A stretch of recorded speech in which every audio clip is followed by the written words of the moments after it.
I'm going to be placing an NG tube today. I will do the universal steps, right patient, right equipment. I will start with my tubing. It's already been opened because I've been practicing with it. Open my tubing. I will get my patient position. I will have them in a high Fowler's position.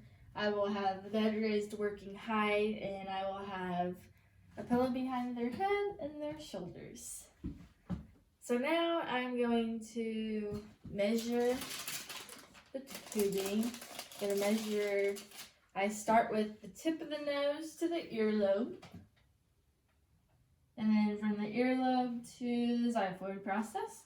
So once I do that, I can mark it with either a pen or marker, or I will use tape to mark it. So now I'm going to put this back. I can go ahead and start giving them their linen pad.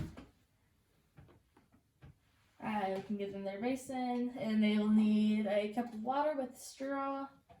In a later process, when we start this, their head will be, their neck will be straight and back on the pillow, and they'll kind of be hyperextended, so we can get that tubing in there.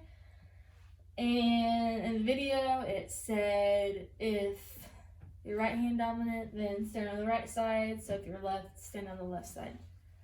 So they'll be in a bed, so it'll be a lot easier. So I give them their stuff. I can also give them tissues, so if their eyes start watering, I'll let them know this may be a little uncomfortable. So I'm gonna do a good hand hygiene. I'm gonna put my gloves on.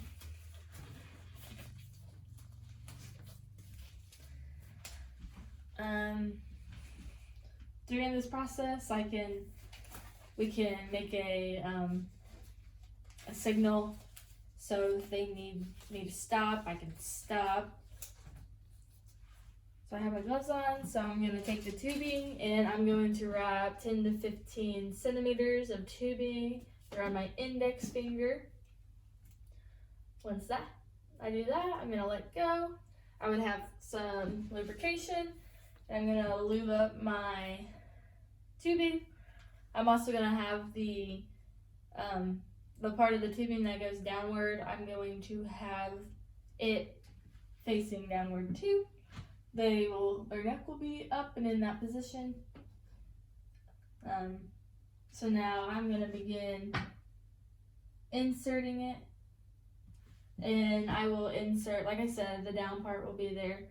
I'm going to insert it along the nasal floor, and I'm going to do it to the lateral side, and I'm going to kind of go towards their ear. At this point, I may feel, sorry, my dad's leaving. I may feel some resistance, so their eyes can really start watering, so I may let them use their tissues now.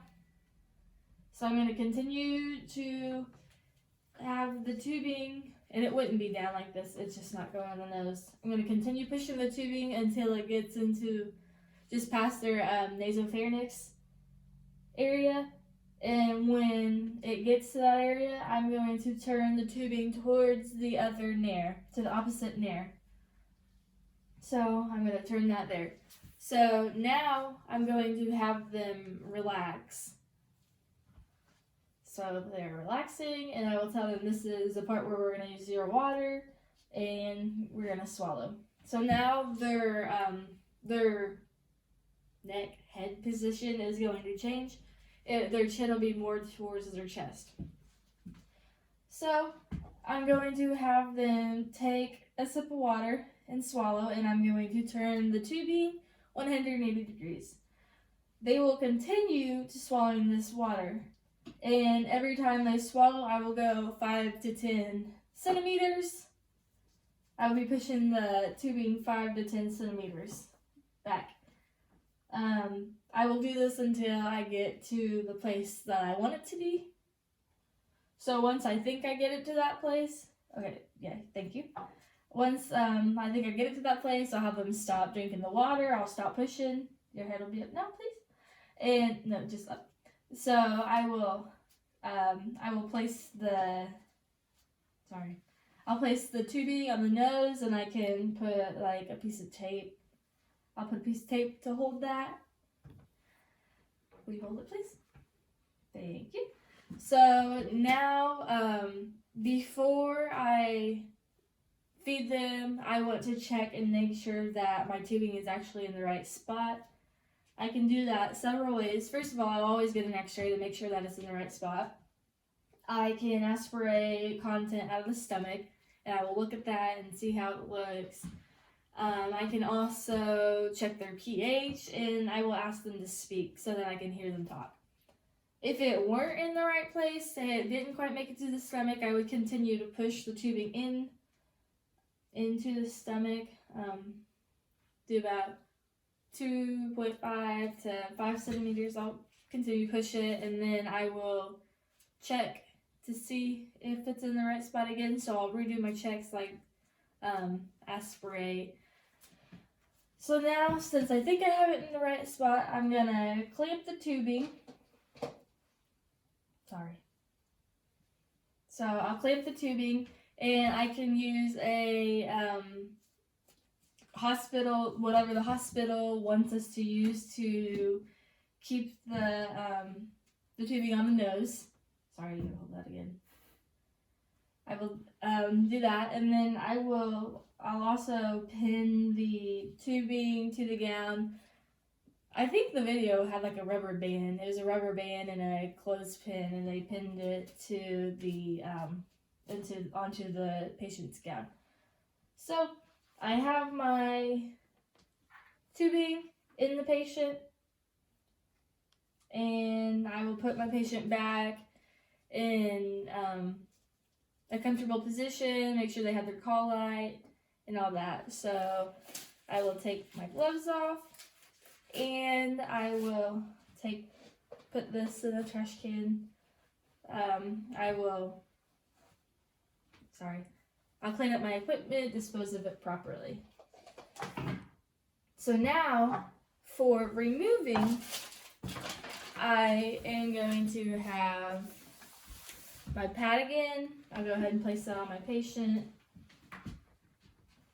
I have my padding. I'll have some gauze. I can also have another towel. I have different gloves, and I have a biohazardous bag that I will put my equipment in whenever I'm done.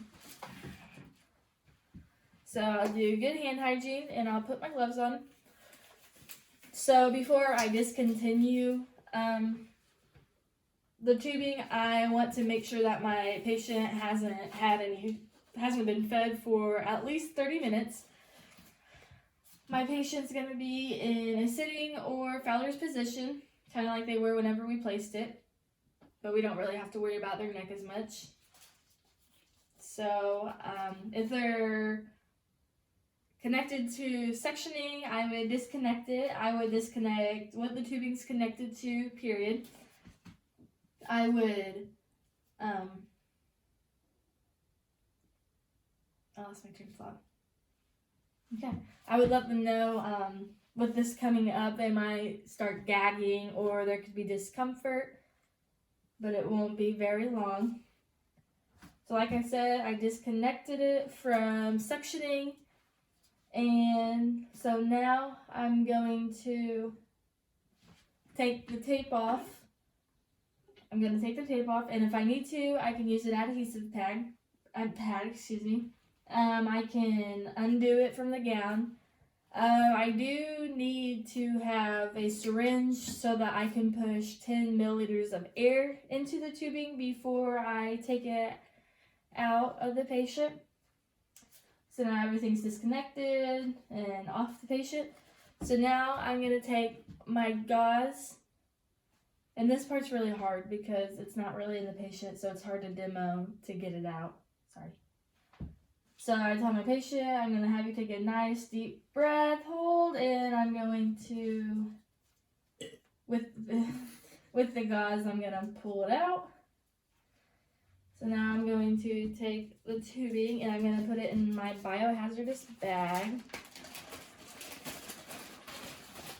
So now I'm going to clean the nose area of where the tape was. I can use another adhesive pad or just clean it.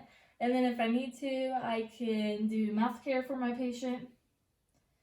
And I will, so I've cleaned the ears, I've cleaned the mouth. So now if my patient was on suctioning, then I will measure what was in that.